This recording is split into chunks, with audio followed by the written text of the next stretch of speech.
And now I've, become a very kind of, I guess, visible transhumanist who writes a lot and does a lot of things in the community. And I feel I owe a lot to you because of that.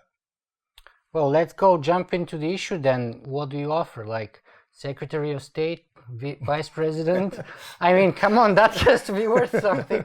Well, Secretary of State looks looking pretty attractive, I think, yeah. When I began, I didn't want to shove things down people's throats. It's not that I want to shove things down people's throats now, but I have more confidence that I can get people to follow something that I might say and be a part of that, rather than hope that by being centric, people will join just because it was the good thing to do. And so when I say that, that's what I mean, is that it wasn't necessarily my philosophy, because you'll notice my campaign, some of my campaign ideas are quite different than the party. However, at the same time, it's like I tried to do for the greater good of the community. I realize now that may have backfired to some extent. Transhumanist, like my book, is a word that sticks with you. It's a loaded term. It's controversial. It's in your face. And you like that? Yes. You need resistance. You need confrontations. You need a challenge in order to start a global movement. And that's what I am trying to do here. I understand that. I think the most important thing to understand, though, is that when it comes down to what I'm trying to do, I'm trying to extend lives. So if I can say that this is in the best interest of the community, transhumanism, of living longer for everybody on planet Earth, then I'm going to do it, and I'm going to find a way around to explain it that way. Despite the pushback? Despite the pushback. Because there's already pushback. You can see it, right? There's a lot of pushback, but I'm interested in one goal, and that's not dying.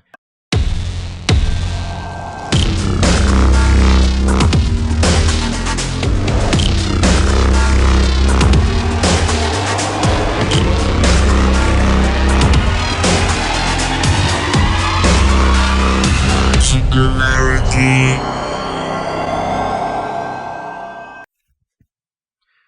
My name is Nicola, aka Socrates, and you're watching Singularity One-on-One. If you guys enjoy this show, you can help me make it better in several ways. You can leave a comment on YouTube, you can write a brief review on iTunes, or you can simply make a donation. Today, my guest on the show will be Zoltan Istvan.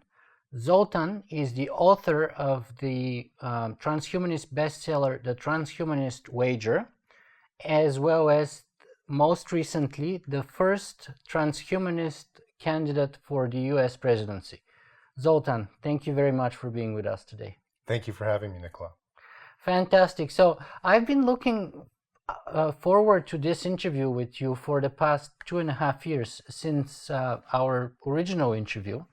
And I wanted to start our conversation with asking you to give us a little update. What have you been doing for the past couple of years since our previous conversation?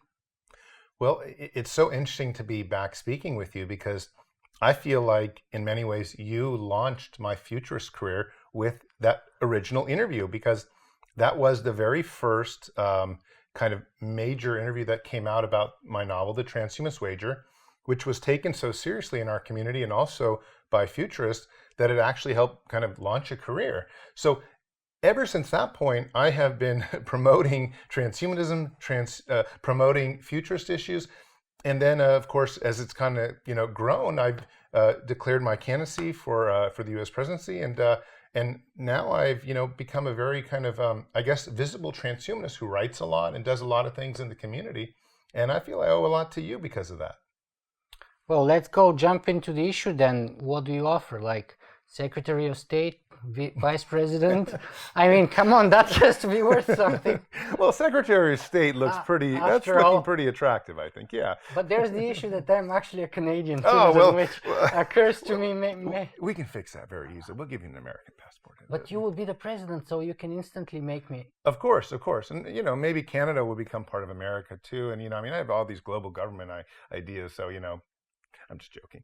I'm very serious, however. But maybe that's a conversation for off camera. Off camera one. Okay, let's go back on topic then. So tell us a little bit more about, on the serious note of things, what is the Transhumanist Party all about? Well, the Transhumanist Party was a vehicle to get the transhumanist community interested, and involved in politics. Now, when I began the Transhumanist Party, I wasn't really sure if it was going to take off or if it was going to, just kind of peter out or no one was going to be interested. It turned out that there was a very strong desire for the transhumanist community and for futurist communities to be involved in politics. And of course, when you start a party, you really don't know what you're getting involved in. You're hoping for the best. You have dreams. You want them to work out. But of course, it's very complicated to run a party. A lot of people don't realize that it requires bank accounts, that it requires worrying about your finances, that it requires liabilities with volunteers at a rally, that somebody maybe trips or maybe somebody hurts somebody. I mean, there's a million things you got to worry about as a political party. And so when I started this, I wasn't really thinking about a lot of those things. I was thinking, how can we use a transhumanist political party to get the message of transhumanism and life extension science out there? Mm-hmm. Very interesting. So by the way, I will be weaving in and out every once in a while a question from the audience. So that's a perfect opportunity.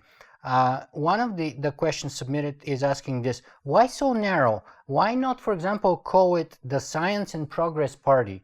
And the end result would have been the same, but a little bit perhaps less scary to the, let's say, average American. Why name it the Transhumanist Party? Straightforward. And after all, as you well know, there has been even a movement away from the word transhumanist. At some point in time, the word had kind of negative connotations, and we had the sort of the forward motion or the change of humanity plus and so on. So why did you decide to pick that? Well, so to begin with, I think this is one of the most important questions we can ask in the community and for the future is, what word do we want to represent the future? And I wrote an article for Slate about 18 months ago that I felt really defined my opinion on it, which is that transhumanism is the best umbrella term for all the words. It's better than cyborgism, it's better than longevity or life extension, it's better than singularity, the singularity, because that's kind of a nebulous word. It's transhumanism that sort of, even though it does come with some negative connotations, it is becoming the go-to word of kind of describing what it means to use science to change your body and science to hope to live indefinitely, and just basically where we're going in the 21st century. Now, that's why I named it the Transhumanist Party. A lot of people said, why don't you name it the Science or the Technology Party? But naming it after a word, science and technology, just isn't that powerful. Transhumanist, like my book, is a word that sticks with you. It's a loaded term. It's controversial. It's in your face. And you like that? Yes. You need resistance. You need confrontations. You need a challenge in order to start a global movement. And that's what I am trying to do here. And do you need it or do you seek it? Well, I think maybe both. I think I need it because I seek it, or I seek it because I need it. It could be either way. But the fact is that the way I try to build things is through a type of challenge or a type of confrontation. I see the world sort of like that in my worldview, is everything requires a bit of a fight. And in this sense, I think putting a stamp of the word transhumanism, no matter how loaded or how controversial a term it is incredibly important. And I've decided to stick with that word. Now, I know there's a lot of resistance. I read articles all the time saying we need to move away from that word. But in the 3 years that I've been promoting that word is winning, and there's no question in my mind that word at this point is going to be the winner of this entire kind of word naming of the future. And that's why I named the party after it, because I know in 20 years from now, the word we're all going to use is going to be transhumanism. And it's so important that you get a word like environmentalism. When you started the environmentalism movement 20 or 30 years ago, they were looking for words too. The history of it's fascinating. It's just like a transhumanism. Eventually, because of Greenpeace and some of these other people, they picked the word environmentalism. Mm-hmm. And that was the word that the government began using. So one of our keys for the transhumanist movement is to get other main people, and right now you're seeing it all the time in the media. I mean, every day people are using transhumanism now, whereas 2 or 3 years ago they didn't. It's critical that we use that word to say exactly what it is that we mean about modifying the body, changing the body, and changing the human species with science. And that's a great word to do it. Yeah, so you're basically unabashedly, unashamedly, kind of a little bit in your face if you have to be proud transhumanist. 100%. And there's no way that I'm going to be dropping that word. The H plus symbol, I'm not so sure about it. That's more controversial because, as you know from the history of it, people were afraid of the word transhumanism, so they decided to go with H plus or humanity plus. I know those decisions were made 15 years ago, but that doesn't work for the press. And the press is what determines where the movement's going. The media is what determines how we feel about this movement. And they need a word. They need a simple word that expresses exactly what it is that transhumanism embodies, and that's science and technology to change the species. That's why the word is going to win. It's not going to win because somebody says it's going to win. It's going to win because it's the easiest term. It's the simplest term. It's the clearest term out there. And I can't say it enough. I tell everyone, when you talk about the party, when you talk about moving the movement forward, use that word, because that word is the one that's going to change everything. Mm-hmm. Yeah, I have to say that I myself kind of have always, I'm aware of sort of the movement towards the H plus word and sort of even some of the reasoning behind it, of course. And yet, for some reason, I've never referred myself to anything else other than a transhumanist, really. So I have to back you up on that. And the other interesting thing is that I just watched another interview with you somewhere else, and this is a quote almost verbatim, that you say that, so on the one hand, now you said that it's kind of like proud and sort of a little bit maybe seeking to be punchy and to sort of resonate with the media. But on the other hand, you say, quote, Transhumanist Party is to be all-encompassing and centrist. That's kind of like your strategic positioning, if you will. Tell us a little bit about that. Why and is it? So what has happened is, it's ironic now, because in the last month, the Transhumanist Party has had a lot of naysayers and haters come at it and attack it. But originally, when I started the party, I made a point of putting aside mostly my libertarian ideals and forming a centric party. And that way, neither the left nor the right could be too angry, because we were, after all, right in the middle, in hopes that the whole movement would embody the Transhumanist Party. Of course, in the last few months, the party has, I don't want to say it's begun to unravel, because the party's growing, and the name recognition of the party is growing as strong as it ever has. And it's based so much on my campaign, of course, which is, from a month ago and 2 months ago has doubled and tripled. But that said, I think what's happened is that there's just been a fallout a little bit from the older people in the community saying, well, the Transhumanist Party has gotten off the tracks. And then when they say that, it's because some people want it to be too right or too left or too this or too liberal or too socialist. And the truth is, you just can't do that with a political party in such a small community. What you'd end up with is a bunch of tiny little sects. And of course, that's how transhumanism, the community, has been for so long, is that, there's all these Facebook groups, there's all these different little positions. But I wanted the party to be one all-encompassing kind of political entity that says, regardless of your political beliefs, we're a political force. And we choose a centric position to be as open-minded as possible for the greater good. And so when I say that, that's what I mean, is that it wasn't necessarily my philosophy, because you'll notice my campaign, right. Some of my campaign ideas are quite different than the party. However, at the same time, it's like I tried to do for the greater good of the community. I realize now that may have backfired to some extent.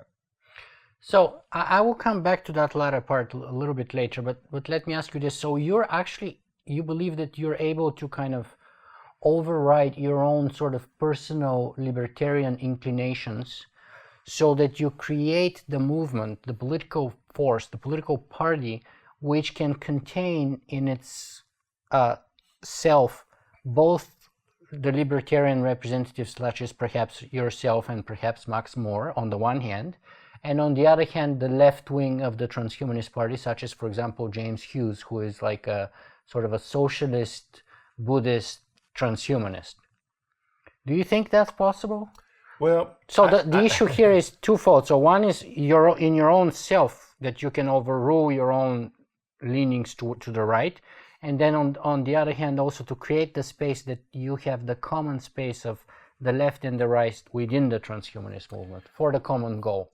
Well, in the beginning, when I formed the Transhumanist Party, now it's been 13 months, it would have been too presumptuous of me to do anything but form a centric Party.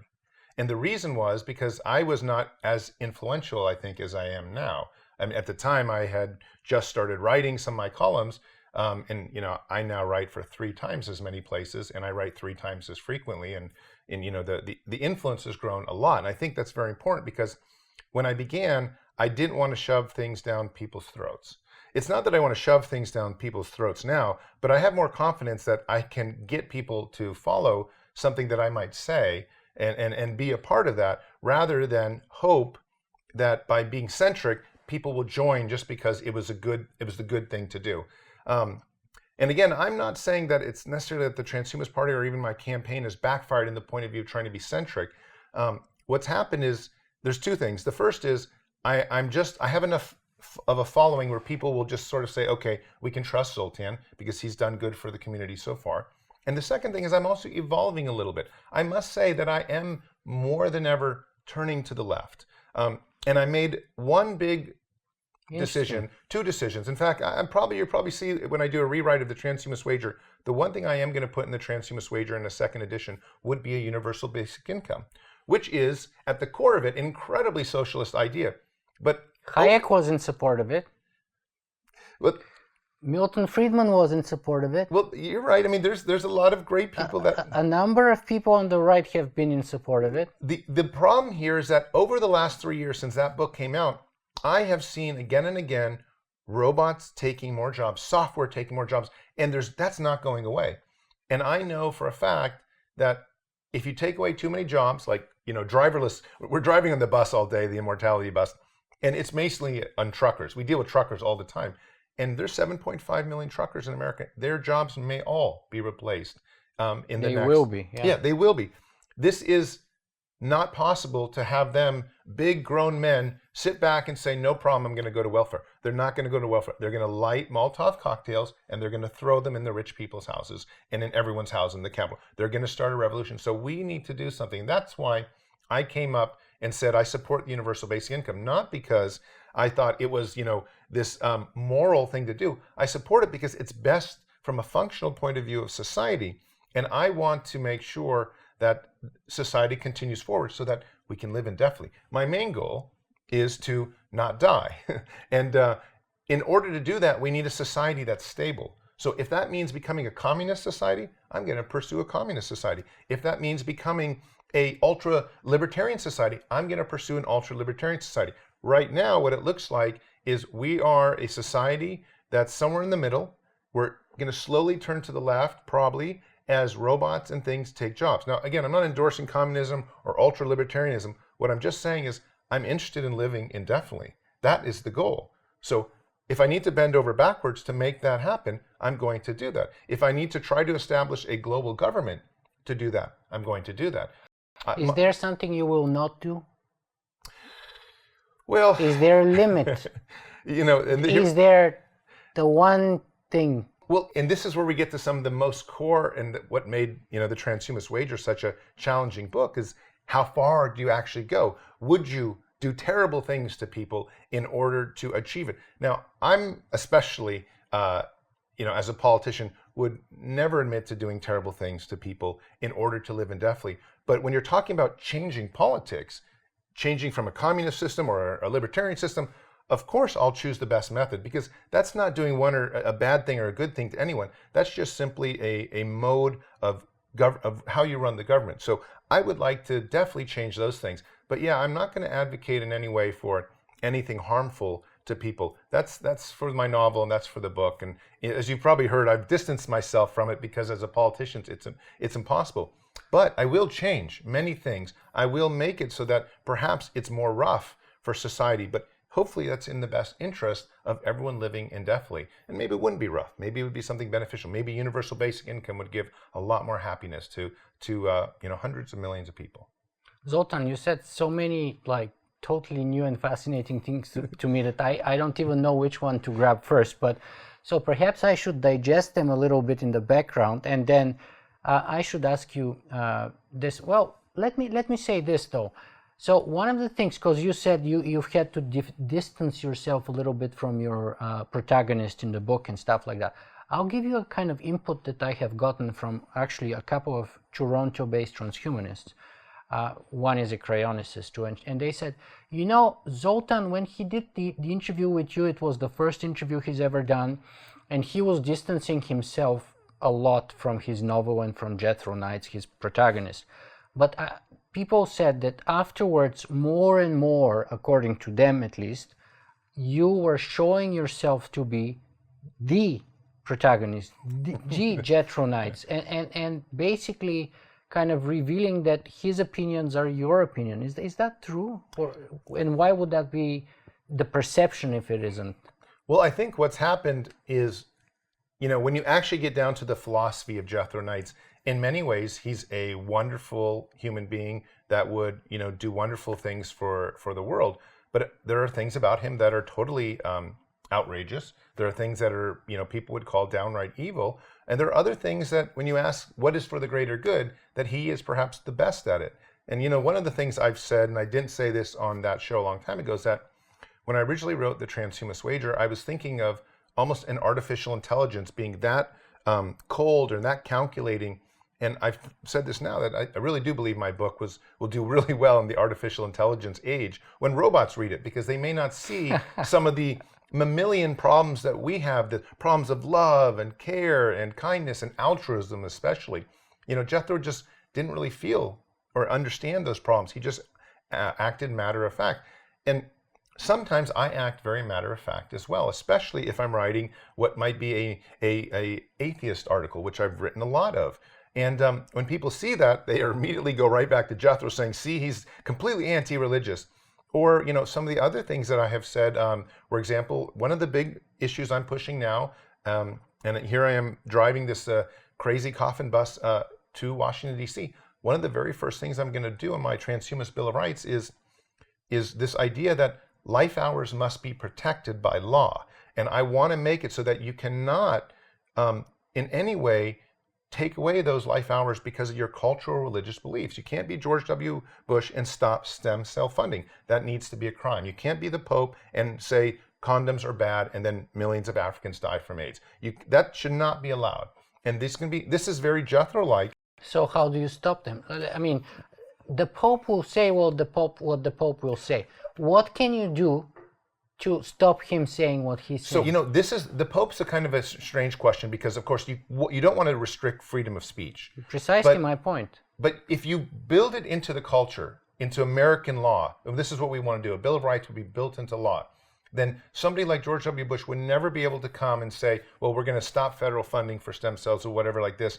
It would be something that you just would not technically be able to do. Now, with the Pope, I understand that you can't just stop that because it's a religion and it's kind of culture. But they're, by bringing this into law, you would already be taking a step in the direction of changing culture and putting them on notice. Like, we're taking this a step further. And, I'm not the only one who's advocated for the Pope saying this is illegal. I mean, Dawkins and other people have said he should be jailed for these things. And I'm not going to go as far as that, but I definitely would like to see some type of case where, they're put on stage and said, well, how can you acknowledge this? If you have 200 million Africans who are afraid to use the condom, you will have potentially more deaths from that than the Holocaust. Now, how is that religious? How is that for the best of the people? So I think by mandating some of these things in law, like we want to do with the Transhumanist Bill of Rights, you would put a huge amount of pressure on culture and on religious views, and that would go out in a positive way. Yeah, to be honest, this is one thing I have to a little disagree with you, because I don't think you can mandate it. I think the only thing you can do is to put the alternative argument, and then people hopefully would have the ability to see and make a choice. But you cannot preclude one argument from being made, however ridiculous. Like today, people say ridiculous things about global warming, and it's a conspiracy, etc., invented by Al Gore or whatever. But, that they have to have the right to deny the obvious. That's my take on it. You cannot preclude them from denying the obvious. And I believe that if you have a world which has enough education and people would be able to see through the arguments in the end of the day. Well, and I like what you're saying, and I actually wish it would be that way.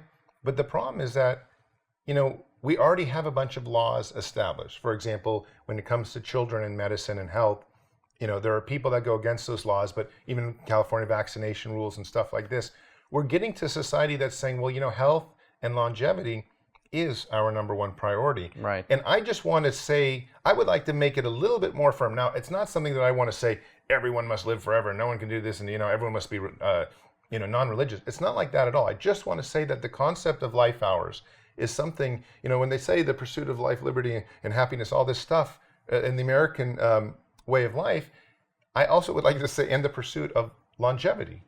And this is something that I'm trying to establish both with the Transhumanist Party, as well as with my presidential candidacy, and with the bus tour as well, is that we need a culture that says it's not just, liberty and happiness, it's actually longevity, it's lifespan. And if we can conquer death, this could be the greatest thing that's ever happened in the 21st century. If we convince people to do that, maybe we wouldn't need laws. Maybe we could just have culture, and then we can go right back. But right now, I'm still afraid because, you have to understand, it's nice what you're saying, but we have had 300 years or almost 300 years of American history where not one president has ever been a non-religious person. So it's not fair that those views, I know what you're saying is fair. It's like, yes, everyone can do what they want, but it's not been that. It's never been a fair playing field. And we want to establish I'm that. willing to grant you, as far as, let's say, the good example that you gave of vaccinations, right? We know, for example, that vaccines do not cause autism, and that there's enormous benefits from kids being vaccinated, and there's consequently enormous problems when kids don't get to be vaccinated. So I can support that kind of stuff, that, children of certain age should have certain kinds of vaccinations, because it's indeed not only for their own good, but for the good of the whole society. They're putting everyone at risk. I mean, usually the parents, that is. So I'm willing to go to that extent with you. But let me ask you this: how is your campaign going? You said it's doubling, because I'm very curious. I've been following it kind of from a distance from Canada, and I've been very impressed by the amount of media coverage you've been able to get. That's congratulations for that. And you said it's been doubling constantly, so it's kind of exponential a little bit. Tell us a little about that. What's the reception? How is it going? Well, so the campaign has been fantastic. It's, to me, my wife is a little bit scared, because when she signed up for this presidential campaign, she thought it was just going to remain this very small thing. And all of a sudden, now we are having cameras in our house almost every week. And, all of a sudden, she's sort of having to play a bit of the first lady part, which was not something that she thought. So, she's supportive, but I just mentioned that because I think there's all these funny things that are happening. You don't realize when you actually start a presidential campaign and it starts to grow, all the different things that it means. And eventually you're getting asked, the London Times, or the Times of London, did a big interview about a week ago, and they asked my opinion on ISIS and how would I stop that? And I thought, I had been answering many technology questions for a long time, and that's fantastic. But all of a sudden it's getting to presidential questions. Yes. How do you deal with a multi-trillion-dollar military?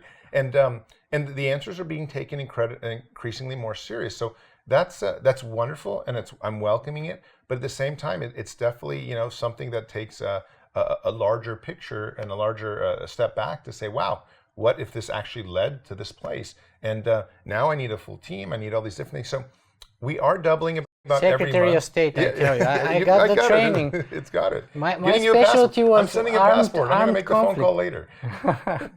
But there's a tremendous amount of growth, and I'm excited by that. But I'm also a little bit caught off guard, because nobody ever would have thought that the campaign would get this big. Nobody ever would have thought that I'd be, the number one, I guess, in publicity and from third parties. And all of a sudden, there's just a huge amount of attention. Yeah, from the independents, you're definitely, I think, as far as I can tell, the highest in terms of media coverage. Sure. I think by a long shot, and that's wonderful, but it's also quite a lot of pressure. And the bus tour is adding to it, because while the bus tour is a bit wacky, it adds a whole nother element to the entire campaign. I'm actually on a real campaign. I'm doing real speeches. I just spoke to about 70 or 80 students at the University of Mississippi, and another 500 of them came on the bus. So, we're really getting, I ran out of business cards. I mean, we're really getting the word out, and, we're stopping at a lot of different schools and places. So I'm incredibly excited about how the campaign's going, but it has caught me off guard too. So does that mean you're saying you're surprised? Yes, I am surprised. I was hopeful that this would happen, but when it actually happens, and there's a good photo when I was in Austin, Texas, of 4 different cameras, video cameras there, and I thought, wow, that's crazy. There's 4 different entities, doing stuff, and that's when it really kind of struck me. It's like, wow, this has grown, and every day we have original articles written on it. I mean, some are small, but every other day we have a mainstream publication doing something. So does that mean that when you started, you didn't think you can win? You can, let's be honest. What are your chances of winning the 2016 election? Incredibly small. But what we have chances of now are some very interesting things. Of course, I am sending out letters to, I'm mostly a supporter of the Democrat Party, just because they have the better candidates right now. I think if there was a good Republican candidate that I kind of, maybe Rand Paul's pretty good, but I still like Bernie or Hillary better. But I have sent letters to Hillary and to Bernie saying, especially to Bernie, you're probably not going to win the primaries and become the Democratic nominee unless something happens. So maybe you need a young,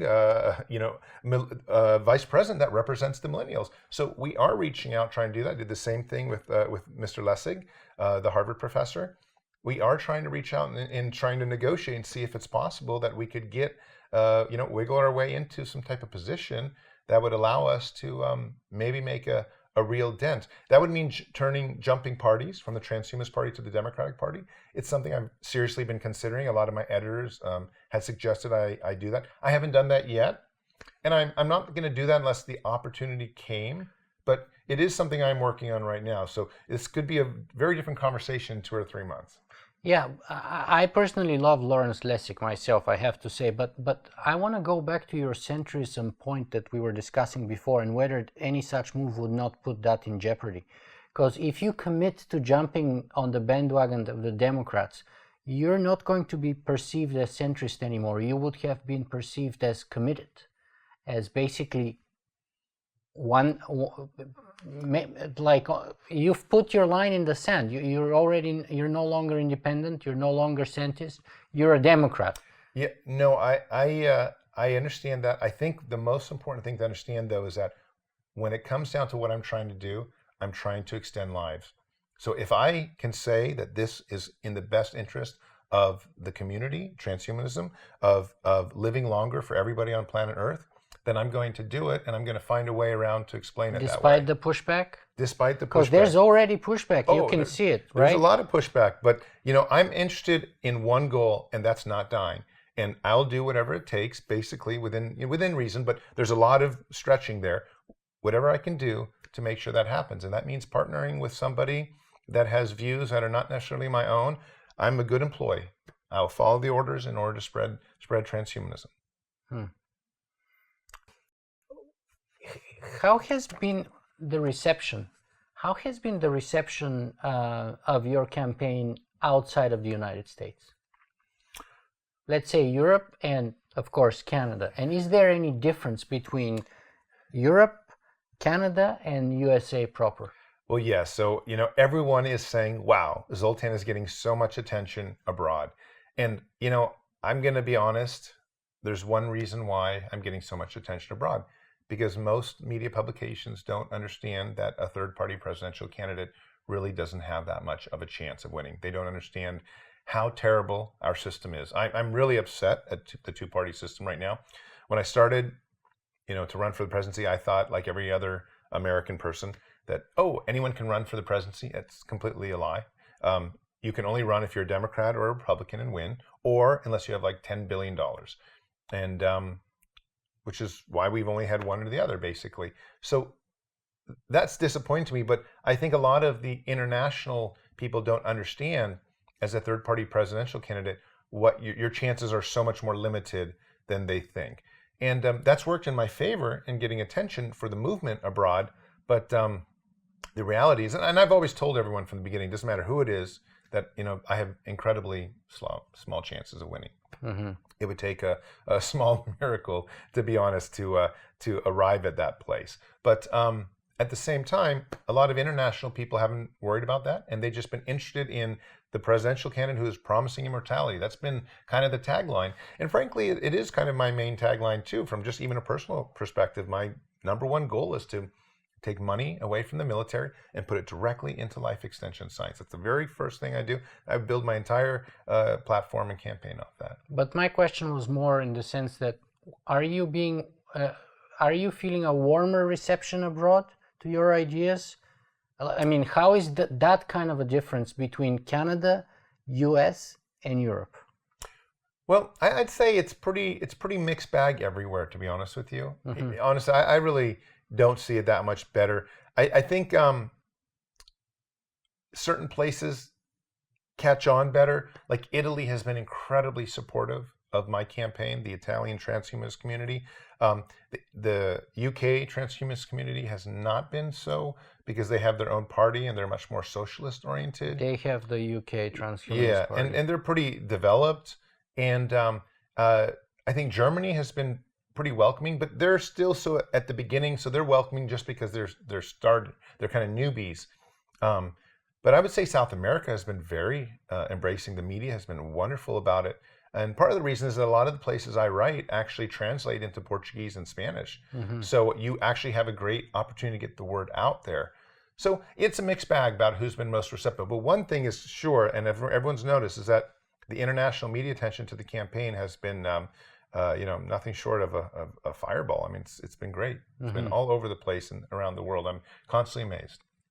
One of the audience questions submitted was pertaining to party membership. Can you explain how that works?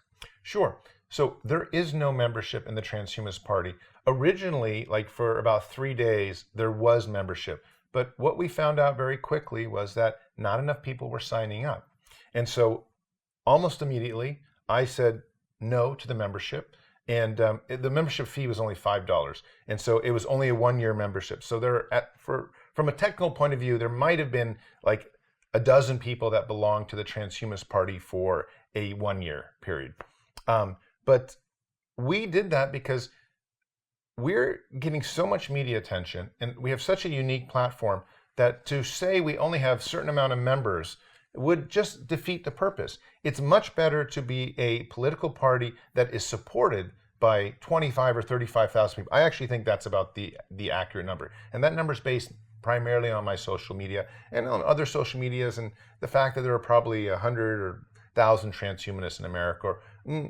It's hard to say exactly how many, but certainly some support it, and maybe some would call themselves that. But we think that's about how many supporters there are. But to get them actually to sign on the bottom line, to pay something, to be a bona fide member where they would join a caucus and all this other thing, this would not work. And people are trying to form other transhuman parties right now, and they're finding this to be the case, that a political party with only 17 members is not a real political party. It's kind of a sect or a cult. So we made a point of it, just trying to say that there would just be a few officers, about 15 advisors or 10 advisors, and a handful of volunteers. We have about 50 volunteers that do various things. Most of them don't work more than a few hours a week at best. But that was our goal. And then anyone else that wanted to help or contribute was welcome to support us. But there was no formal membership. And we did that so that we didn't become that party that only had a certain amount of members, and that just kind of looked bad in the media. But someone would say, like, how could you have a party without membership? Like, because then there's no party without membership, really, someone would say. It's just too vague. It's too speculative. It's too kind of ethereal. It's very prone to kind of massaging the perception of it if there's no... And I'm the first to admit that that's the case. This is something that is ethereal. And that's what's important to understand about the Transhumanist Party. You don't just start a party, a political party, unless you have millions of dollars, which we don't. And all of a sudden it grows to 1,000 or 5,000 or 20,000 members who are all like chanting for Bernie, like they do for Bernie Sanders.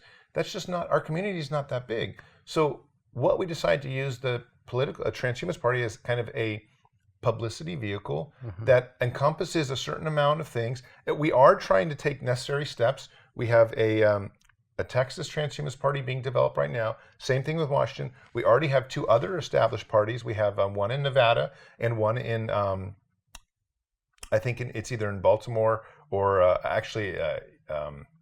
no, sorry, it's a state right by Washington, D.C. I'll remember in a second. But we've had a number of them kind of come out. It's very hard to do this. And the problem with this is because people have to develop LLCs, then they have to do bank accounts, then they have to get members, then they have to do all sorts of other things, and there are liabilities involved and stuff like that. In the end of the day, it's like without a lot of money, and just so you know, the Transhumanist Party has never collected over $1,500 in its entire existence in donations. So when you talk about being underfunded, now that's $1,500 US. So where do you fund the campaign from? My pocket. So your campaign is entirely self-funded? Well, so my presidential campaign doesn't actually take any money whatsoever. The bus is its own kind of animal. It's hard to say whether the bus is actually part of the presidential campaign or not, because it's kind of its own thing. And also we don't advertise that it's like the presidential campaign bus. Because I remember you raised like $27,000. Yes. So it was $27,000 for the Immortality bus. But the bus is, again, because it's not like campaigning directly for, it doesn't say like vote for Zoltan on the side of the bus. It's nothing like that. It's an Immortality bus with Transhumanist Zoltan Istvan. Right. So it's more like a kind of a concept. The party itself, completely separate from my campaign for legal reasons, it has to be, and has its own donation thing, has only collected around $1,200 or $1,300. And for my own personal campaign, I've never taken any money. If you go to my website, and Lawrence Lessig will love this, you click on it, and it, you know, it's first off, it's crossed off to say on the donation button, and then you click on it, and it says, oh, Zoltan doesn't take anything because he's serious about campaign finance reform. Because there's no reason for me to take in an extra $20,000 or $30,000 personally for my presidential run in order to like have a few extra rallies. It's better to make a kind of symbolic stand and say, I'm the guy who's not taking any money, and I'm going to write in my columns about it and make a big circus of it. And then hopefully maybe people will listen and say, well, that's the real way we ought to run politics, not where Hillary Clinton or Donald Trump, use $500 million or more to run their campaigns. That makes it impossible for all the other third-party candidates to do anything. It's crazy. So we have made a kind of a stance at not taking any money for the presidential campaign. The party takes as much money as it can, but not that many people have donated. And the party money is completely separate from almost everything else. The party money pays.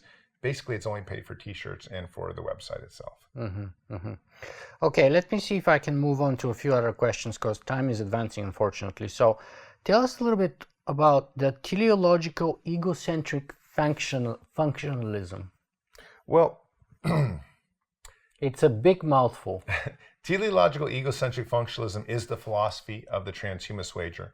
And it's also a philosophy that I have, kind of staked a lot of my, career on.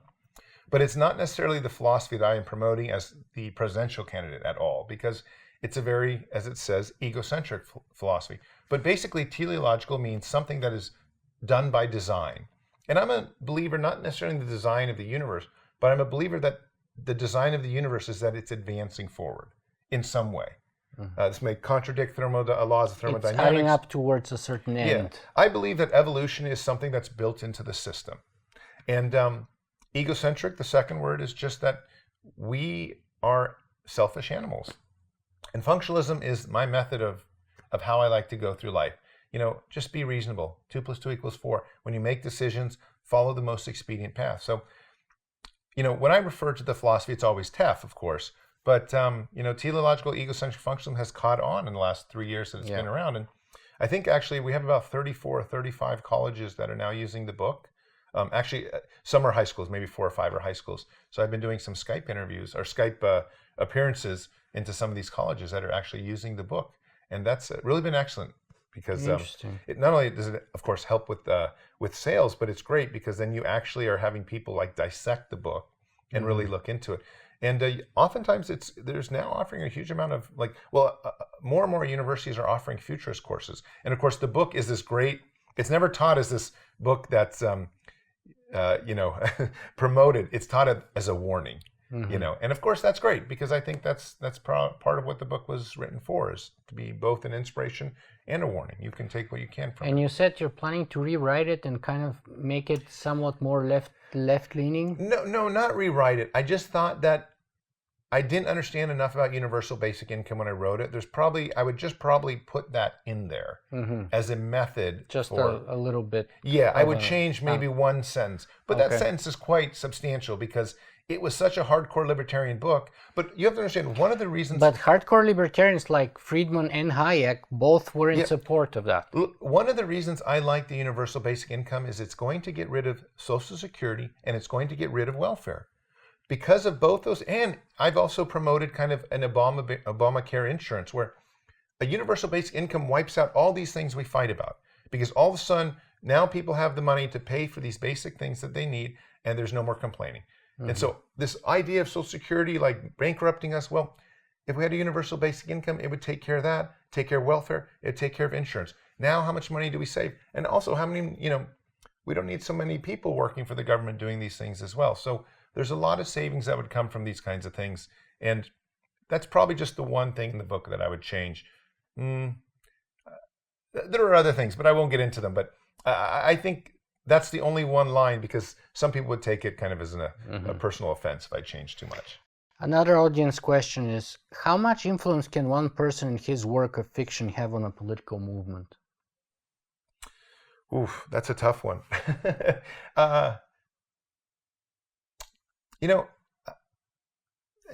When movements start, they always have leaders. And when movements start, they're often based on books. This is a fact. And, the idea is that these people that lead these movements, they hopefully have charisma and do a good job of it. And of course, I'm sort of been put in a position where, because of my columns and because of the political party, I've become, I guess, one of these leaders. And a lot is resting on my shoulders, and I hope I'm doing a good job of it. But I also think that's the nature of the beast. I don't see, this is one thing that's always surprised me with the community, is they think a political party is a political party, but when a political party starts, it's not so much a political party as it is a startup. And I see it as a CEO.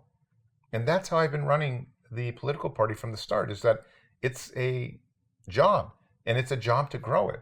And, you asked earlier about members. Well, I would like the Transhumanist Party one day to have members. I've mentioned this before in an interview, that at some point I would probably hand over the political party to the community. But the point is, by the time I hand it over, it's going to be a kind of a world recognized name. And that'll be wonderful for actually getting more members, because I have no doubt if we open membership today, we would have 100 times more members than we did when I tried this 13 months ago, and had a kind of a terrible result. So, but it's still not as big as it can get. After my campaign, especially if my campaign continues to grow, I think the Transhumanist Party is going to grow with it. And that's be a great time to hand it over to the community and say, now, can we do something with this and not mess it up? You have to understand, the transhumanist organizations over the last 20 years have sort of become mucked up. I mean, IET, 2 months ago, was on the verge of bankruptcy. H+ has been declining in size for a long time. So I don't want to hand over this entity that has become kind of this global phenomenon in order for it to just dissolve because of all this argumentation between basically everyone in the community. I mean, you know how our transhumanist community is. They argue and argue and argue again and again on Facebook. And frankly, I had higher ambitions and loftier goals for the Transhumanist Party. It's part of the why I've kept a pretty tight control of it. I know some people say, oh, it's authoritarian, that you're just running the Transhumanist Party the way you are, but it's not really. It's just we have a bunch of platform goals, and it's something I created. It's a name that I trademarked, and these are the kinds of things that you do when you start a political party. Give it 5 years. Just be patient, grow the name, and then let everything sort of unfold, instead of sending me hate mail or whatever people do all the time, saying that, oh, you're running the Transhumanist Party exactly the way you want to be. Well, I mean, I am, because I created it, but at some point in the future, I'm not going to do that. I'm going to hand it over, and hopefully we can grow it into a real third party. Yeah, one of the kind of questions in that vein were that somebody asked, political parties have primaries to select their candidate, but the Transhumanist Party apparently did not. Can you please explain? Well, absolutely. When we started the Transhumanist Party, there were so few people, literally so few, just a handful, and I mean like a single handful, that we were like, well, how can we actually get this off the ground? Because who are the people who started the Transhumanist Party? So my wife and I were originally the ones who started it. Christy Armstrong and Hank Pilsier were invited to be officers. And then from there on, I got a bunch of different advisors and a few volunteers to help out, all within the scope of a few months. But originally it was just my wife and I, and we worked on kind of the platform. And then about a month later, we got two more officers, Hank and Chris. And we had a meeting, Hank, Chris, myself, and my wife, and we nominated me as the presidential candidate. And because you can't have primaries when you have 7 members. You have to understand that groups don't work with only so few people. And even if there were 30 people, there's so much infighting in the community that it's kind of crazy. It just doesn't work. You need thousands and thousands to have any kind of real consensus. So when we formed the Transhumanist Party, it was this idea that I would run for president and use my columns and use my ability to get into the media as a way to grow the party. The problem is it worked too well, because 1 year later, everyone's freaking out that the party has become this giant thing and we didn't do the things the normal way. But they forget that when we started, that there was just 5 or 6 people. Mm-hmm. And that's the bigger problem that a lot of people, I think, are forgetting, is that now that the party has become something real, you can't just go back and say, you can't run primaries now, for example? Well, I probably wouldn't win in the community. I definitely don't think I would win. And why do I want to take something I created? Does that say something? What's that Yeah, say? it's exactly what I said, which is, if you don't like the way I'm running the Transhumanist Party, go form your own transhuman parties. In fact, I will help you in my columns, because I feel it's in everyone's best interest to have as many political kind of technology parties as possible. And this is what I've said again and again. If you don't like my leadership and you don't like what I'm doing with the Transhumanist Party, please go form your own. And in fact, I'd be happy to help you. So that's what they need to do. And I think that's what some people are doing right now. Mm-hmm. Mm-hmm. But we know exactly what's going to happen, don't we? Let's be honest, especially since we're on camera. We know exactly what's going to happen. It's going to go nowhere. Tell me, I don't know. It's not going to go anywhere. It's already seen it. In the last 4 weeks, it hasn't gone anywhere. The Transhuman National Committee is not doing anything. They're going to run into the same things I did, except the one thing they don't have is they don't have a person behind it who is able to write in mainstream media and spread the news of the party. So what they're left with is now, a tiny 20-person party, which is going to end up like going through rules and here and there. I've been to the FEC commission. I've been through all these different things for a year now. I've been through the attorneys trying to figure out how to actually set up the structure. It takes money. It takes a lot of time and commitment. And unless you have that, it's not going to work. And this is why I told people I think it would have been better had they just continued to support me, let me finish out my campaign, and then, as I had promised publicly to David Wood and Emma and Tiemann on camera, that I would turn the party back over to the public, and then you could do whatever you want. Because I have I have interest in letting the Transhumanist Party grow and blossom into something. But I don't have interest in doing something now where a handful of people would try to sabotage me just because they're jealous elders and they've been left behind by the movement. I mean, that's the fact what's happened. So I am not willing to bow to their request, and I'm not going to compromise one iota at all to any of their wishes. To those people that have been bombarding me with hate email and memes and whatever else they do all day, and emailing my editors out of the blue about it being a non-qualified party. Some people think that just because the party hasn't qualified with the FEC, it's not a political party.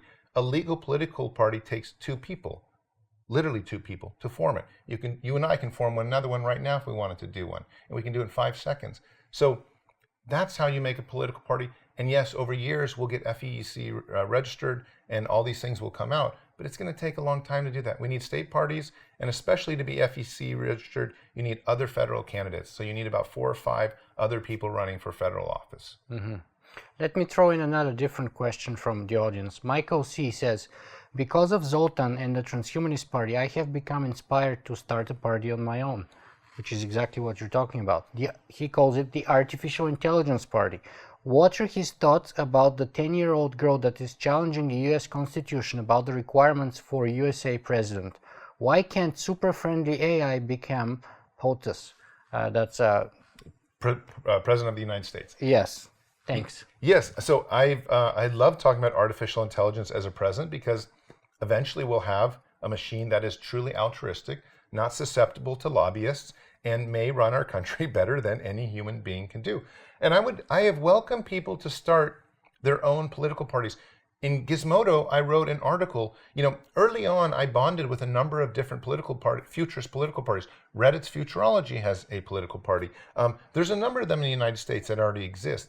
And I had written about them thinking the more the better, because none of us have a chance to get anyone elected, and none of us have a chance to become registered in the meantime, and none of us have really enough clout to do. But together, we can form a cultural movement that says, political parties that are geared towards technology and the future are arriving, and that will send a message to the other politicians that they need to pay attention to us. And this is one of the main goals of the Transhumanist Party, is to influence other politicians and say, you don't need to, endorse us, but at least listen to transhumanist ideas and try to hear some of the things we're saying. So I would absolutely encourage people to start other political parties. There needs to be a biohacking party, a longevity party, if there is one, but one that's really gathered some steam and kind of momentum, and also maybe a cyborg, and it could be even a singularity party. I mean, it could be all sorts of parties. The more the better, in my opinion.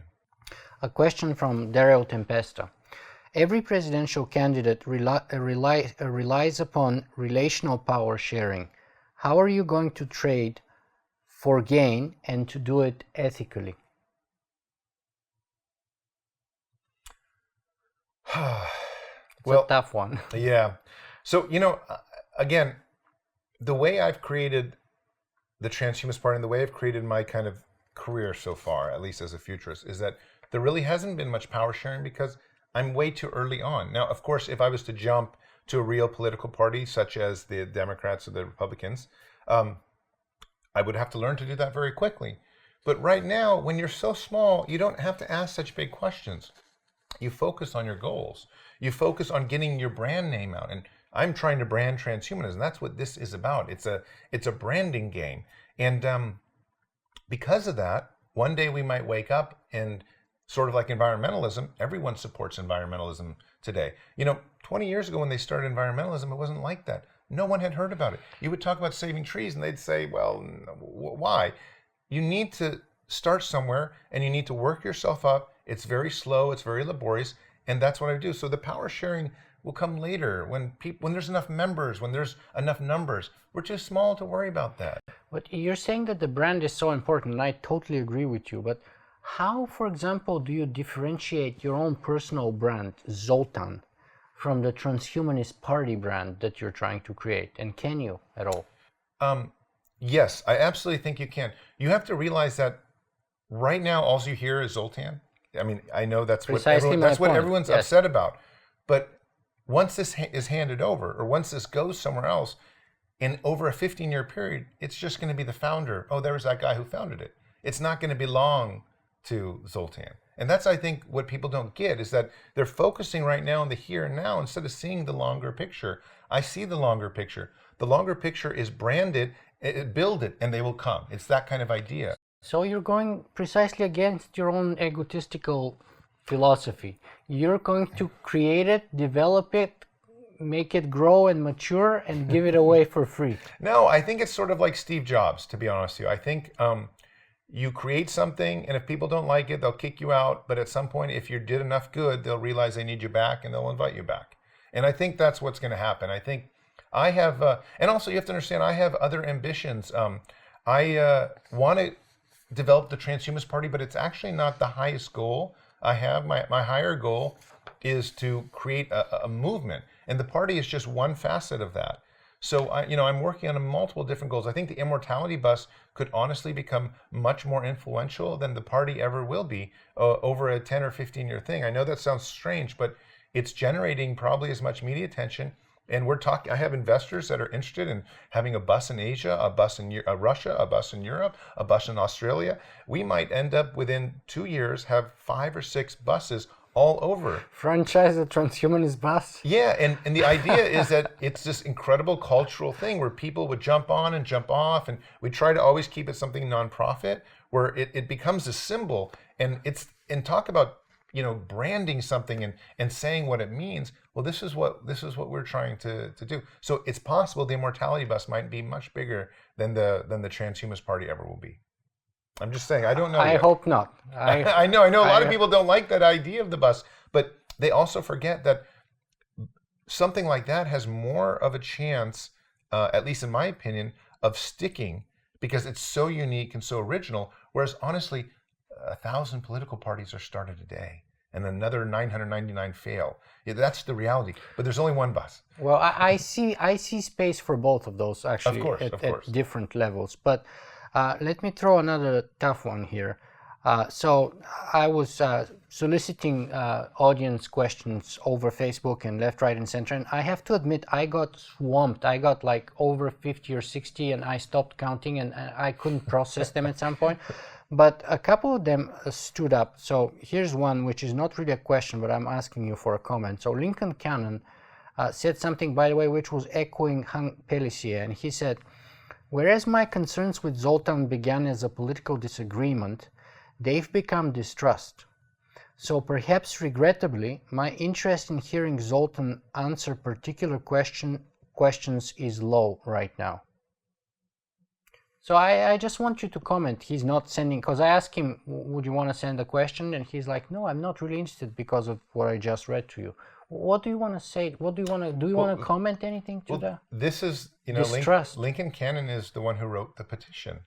And the petition is very much the real reason there's been so much problems in the community. He wrote a petition to disavow my presidency. And at this point, the petition has failed miserably. It's, at first they wanted 1,000 signatures, then they reduced it to 100 signatures. And, 6 weeks later, they only have 89 signatures or whatever. But the point is that, he's become very upset because he sort of, in my opinion, lost. He thought he had this great thing. He really thought I was disliked by the community. He didn't realize, as I think many elders don't realize, that the community has grown so far beyond the elders that when you talk about the Facebook groups 3 years ago that were 1,500 that are now over 20,000, these are youth, these are millennials, and they're not so serious. They're not worrying about disavowing a president. They're not so worried about policy. They're just like, hey, this is exciting stuff. They know I'm not going to win. What they're excited about is that transhumanism is spreading. And they like projects, they like activism. And so I think a lot of the elders have become quite disillusioned by the fact that, the presidency is not hated, or my candidacy is not hated like they hate it. And the youth just don't hate it at all. I think they find it fascinating. And in the same way, I think the media finds it fascinating. Again, It's not even about me at all. It's really just about the fact that transhumanism has become an activist movement. There is activism on the ground. This is not something where you're going to conferences and academics are speaking anymore. This is on the ground stuff happening. And I can tell you that some of the projects I'm involved in, potential series on my novel through a major television company, as well as a potential TV show on the bus, an ongoing series. I mean, it's about to get a lot bigger. Yeah, it's funny because last Christmas I got approached for a TV show myself, by the way, from a couple of people from LA, and in the end nothing came out of it for a number of reasons, because the two main reasons were that they wanted me to relinquish entirely all control from my show, which I didn't think was either fair or proper, because if this is my baby, I want to have some say into like how it's going to grow up and which way it's going to go. But also they had a very different sort of target audience than what I have right now. And that kind of talks to me a little bit about the difference between activism and sort of probably my audience. Because right now my audience is probably the geeks, the most intellectually sophisticated people, many scientists, many people at the cutting edge. But they're not necessarily activists. And I'm trying to make the differentiation between the kind of people you're describing as activists who are supporting you right now. And so in this case in particular for the show, one of the ideas they were running by me was they wanted to make a reality show about transhumanists, and I don't even know how it was connected with me, but it was kind of like tattoo parlor for transhumanists with enhancement technology. And in the end, I just thought totally the wrong people, the wrong conversation, the wrong format, and I just couldn't see myself being a part of it, so I just stepped away. But let me throw another one from Hank this time, from Hank Pellissier, who says, ask Zoltan why doesn't he use his legal last name, Gyurko, publicly? A long time ago when I was working for National Geographic, they were saying it improperly.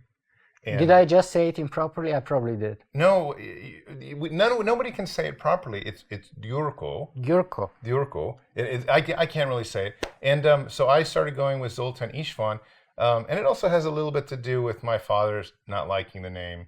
He came from a very small village. So it was just Istvan. Istvan means Stephen, and it's kind of a little bit more nice sounding. And so I just kind of went with that name for the longest time, because otherwise it was a little bit like, and also Jerko's jerk. Oh, so I grew up thinking... So in other words, there's not some kind of a dark story from the past that's going to come out in the next presidential election to haunt you? I don't think so. No. Okay. No. Okay, so here's another one.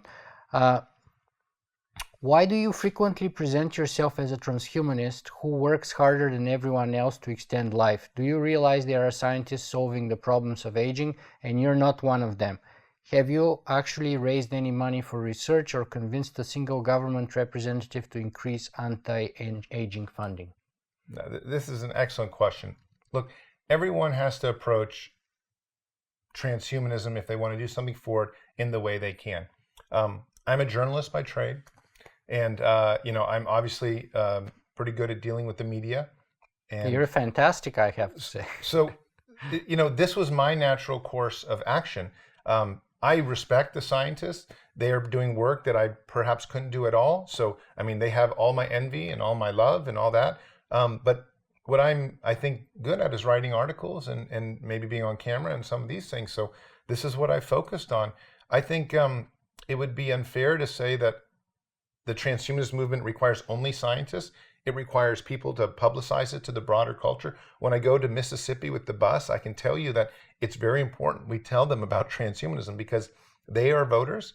And if they vote a very conservative person into the presidency and he chooses not to, put forth laws that enable transhumanism, we set ourselves back. So it's up to people like me that are what I would call popularizers, and I've even made fun of myself. Evangelists, but I even made fun of myself saying we're cheerleaders, and that's fine with me. Yes. That's what I do. I go around the country talking about how positive and how cool this stuff is, and I think that's a very important thing to be doing. I think we need more people like that, because this is not just about scientists. This is about a worldwide movement, a civilization embracing it, and that takes us to be convinced of embracing it. There are many people that are going to be afraid of it.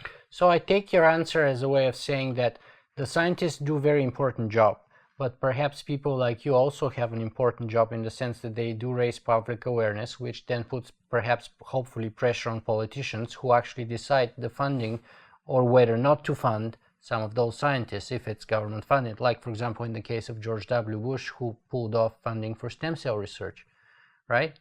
So that's kind of like the gist of what you're saying. Yeah. Well, and I just think a popularizer, most presidential candidates and most, people that have moved culture forward have not necessarily been scientists or been the people that are technically involved with their movement. A lot of times they're just very good at getting a message across.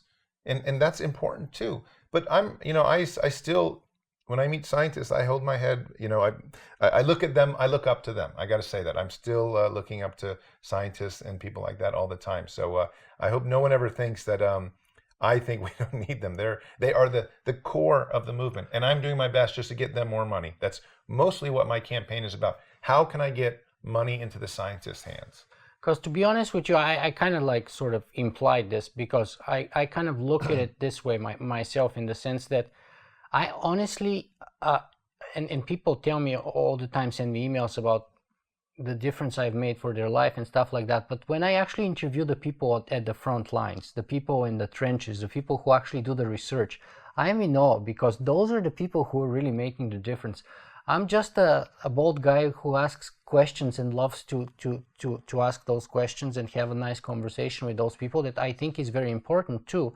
But in a way, I'm not really in the trenches. I'm not really making that difference as much as the scientists. So my take on my own personal place is kind of several levels, to be honest, below.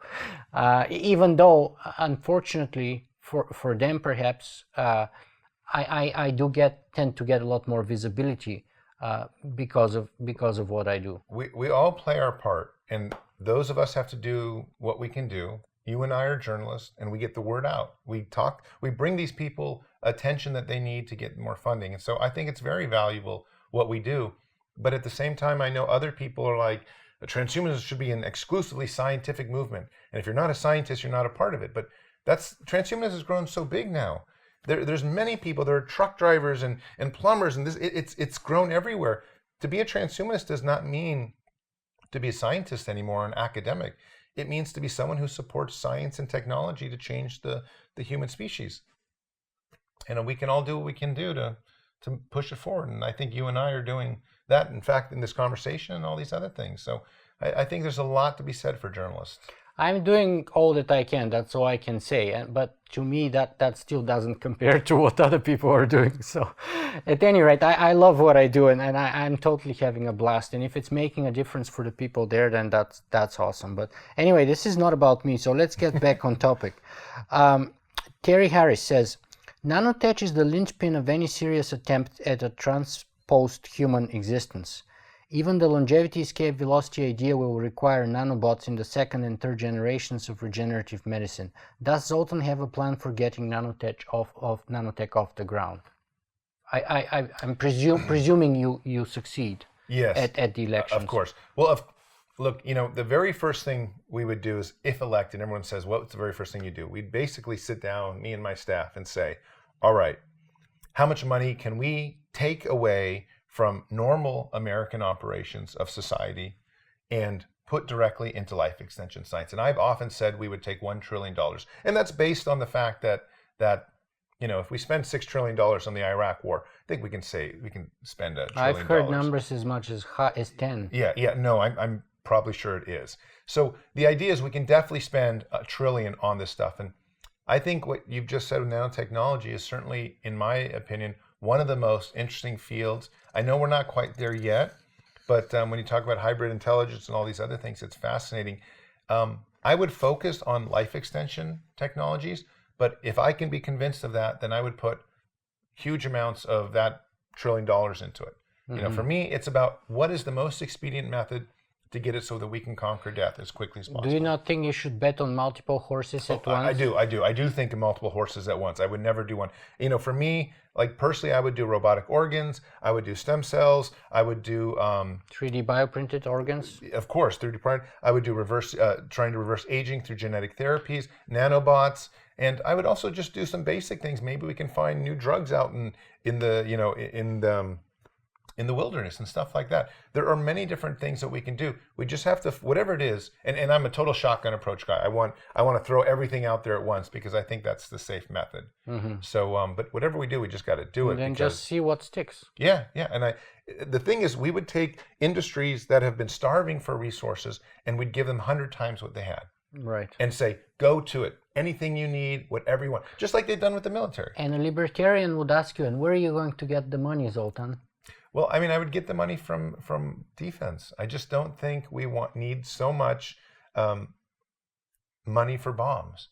I just visited a missile. I'm writing an article right now on a missile range and a big giant missile park, and it's crazy how much money they've spent.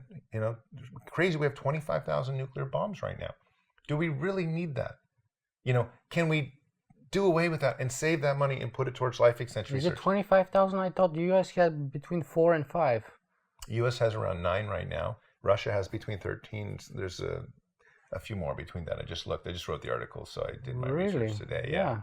So it's about 25,000 still, according to CNN reported 2013. So. Because I thought those were the numbers. I think around the peak of or towards the end of the Cold War, they were double, and then there was a substantial drop, and I think the U.S. came to about 4,000 or 5,000, and Russia came to about 2 or 3 times more than that. That was kind of low point. But don't, as I said, I did my poli-sci long time ago. So no, I'm pretty sure in the numbers. But the thing is, it takes so much money. It's way too much anyway. It's way too much. There's and just a fraction of that money. Yeah. No, not a fraction, but 5% of that money could change the life extension industry. And then, we wouldn't need the Transhumanist Party. We wouldn't need all these things anymore. We'd be done because death would have been conquered. So these are, how the things that I would like to do. I mean, if I could be into office for 4 or hopefully 8 years, it would just be like change the culture, get out, and now everyone's like living indefinitely, and we've restructured it so that everyone would be very supportive of these technologies. And it just amazes me that, other candidates and other people aren't thinking about this. It shocks me how anti-science or how at least closed-minded they are, because you would think in the 21st century, this is the most important thing to do. I have to agree with you that it's definitely up there. It's definitely one of the most important things I can think of. But I'm more interested. Tell me, how do you see yourself within the next, let's say, 12 months of the presidential campaign, and thereafter? In other words, what's next for Zoltan, both during the campaign and afterwards? So this is really tough because honestly, you have an idea yet? Yes, I do. I have many different things. So to begin with, one of the things I want to do is finish off this campaign. I'll probably concede at some point, put my support somewhere else. But what I want to do is finish off this campaign so it sets the stage for 2020. And that's very important to me. Mm-hmm. A sort of legacy must be built, and a good finish must be done somehow. You're laying the groundwork for the next one. Exactly. In other words, you're very strategic long-term about this. Because I never believed I had a chance to do this, but I do believe they'll look back on me someday like they're looking back on Bernie Sanders and saying, look, this guy has been doing this for so long. And if I can establish that kind of credibility, that will help for a real run someday. Now, I think the other thing is, with the bus, like I said, we've had a number of different TV people approach us for an ongoing series. And that also is a very interesting thing because, well, maybe people in the community aren't so thrilled with the wacky bus. I don't think they realize that from a point of view of spreading transhumanism, it's an incredibly effective vehicle. And I may take something like that, which would require, and I've already been sort of in early negotiations, a 6 to 12-month kind of window to do a real ongoing series, and for hopefully a major television channel. So that might be what I would do next. But I guess one of the other things that's very important is I've thought that after the presidential thing ended, I might actually run for a local office to gain more experience, not necessarily for the Transhumanist Party, but for some other party. State or municipal? Probably state. I think it'd be kind of a House position somewhere in Congress, mm-hmm. but something small enough where I would have maybe a much better shot at winning. Mm-hmm. And if I could then get in, that would be the natural political ladder for something larger. Mm-hmm. Now, I'm not saying I'm going to do that for sure, but my wife and I have discussed it. And I still have the luxury of not working, luckily. So it's not that I'm not working, but I have the luxury of spending all my time dedicated. It's got to be very tough for your wife, and you have 2 young kids. Like being like a presidential campaign is exhausting. It's a marathon. Oh, it is. Especially the American ones. I've been on speeches after speeches. It is exhausting, and they are. I miss my kids, especially because my youngest daughter is now 19 months. So it's a terrible time to be away so often. But at the same time, I do believe that if you can succeed, you help lay the groundwork for them having a very successful life as well, because they'll be, they'll get things that no other children would get. And my wife finds it rather fascinating. She knew when she married me, she married me because I was interesting, not because I think of anything else. She's often said, I married you because you're interesting. So I think she's getting that. The problem is that, I'm away all the time, but hopefully it won't be so bad always. Mm-hmm. Mm-hmm.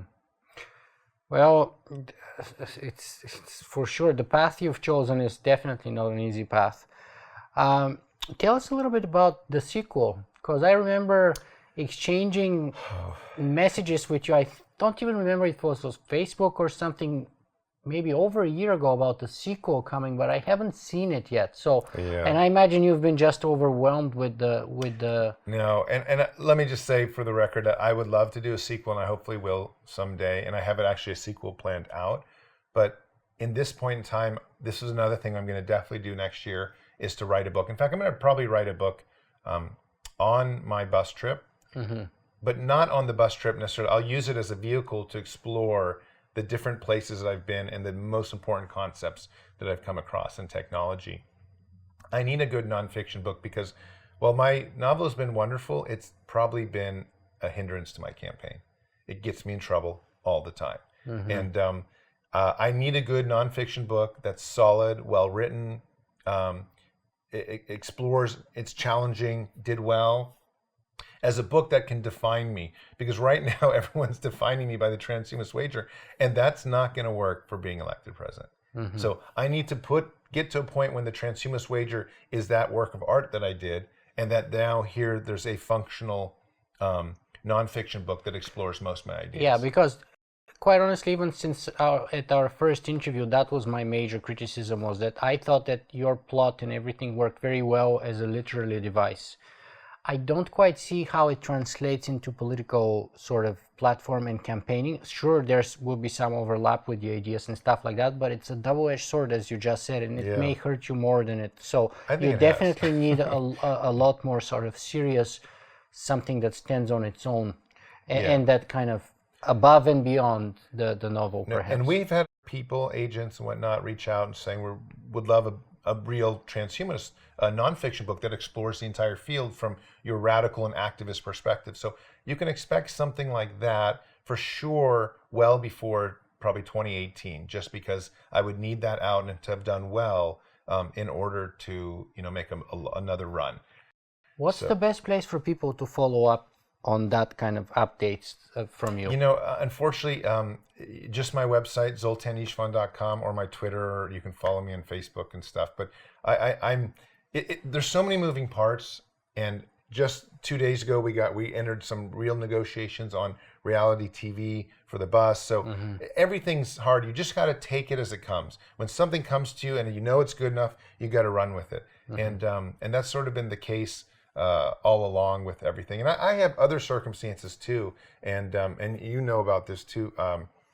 My father is incredibly sick right now. He could easily die within the next month. I'm surprised he's still living. He had his fourth heart attack about 2 months ago. So I've been very lucky, actually, that I've been able to continue the campaign through this because his health has degraded, fallen apart so fast. So we have that, and then we have other things happening. My wife's father died last year, and then we have parents to take care of. So it's amazing. I think a lot of people don't realize that in addition to doing my campaign, I'm often running a household with young kids, and my youngest daughter just started public school. And an aging father. And we're dealing with heart attacks and diabetes and flying places and whatnot. And then we're also dealing with my wife's parents, and I got mortgages too, and I have work to deal with as well, and some of the businesses that I run. They're not too time consuming, but honestly, I have if I sleep more than 5.5 hours a night, I consider that amazing.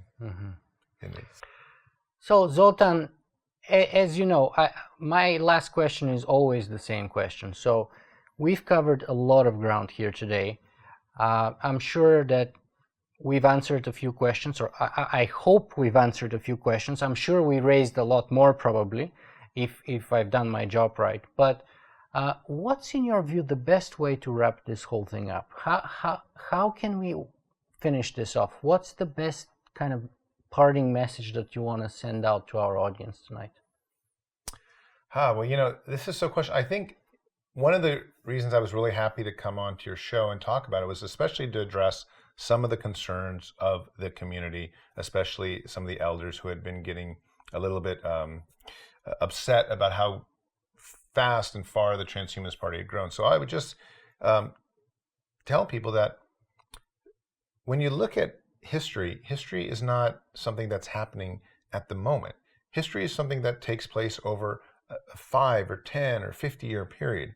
And the same thing is happening with myself, the Transhumanist Party, and the Transhumanism movement. It's exploding in size. The Transhumanism movement is growing fast. There are some major things on the horizons. The Dan Brown movie, Inferno, that's coming up this summer, could completely change the movement in itself. And so when people get kind of upset about the movement going this way for a little bit or that way, take a bigger picture, take a step back and understand that we're all part of a great, giant, multi-year, multi-decade movement that's hopefully going to get us so that we don't have to die and that we can be far more improved as a species. And not to get stuck on the nitty-gritty, not to get stuck on the daily stuff, and not to get so upset about things, but just say, hey, it's great that the movement has different projects like the Transhumanist Party or other parties. It's great that these things are happening, and let's all try to work with one another, embrace it, and help each other so that the movement can grow in the positive, in the most positive direction, and can also grow. Zoltan Istvan, thank you very much for being with us tonight. Thanks so much for having me. Thank you.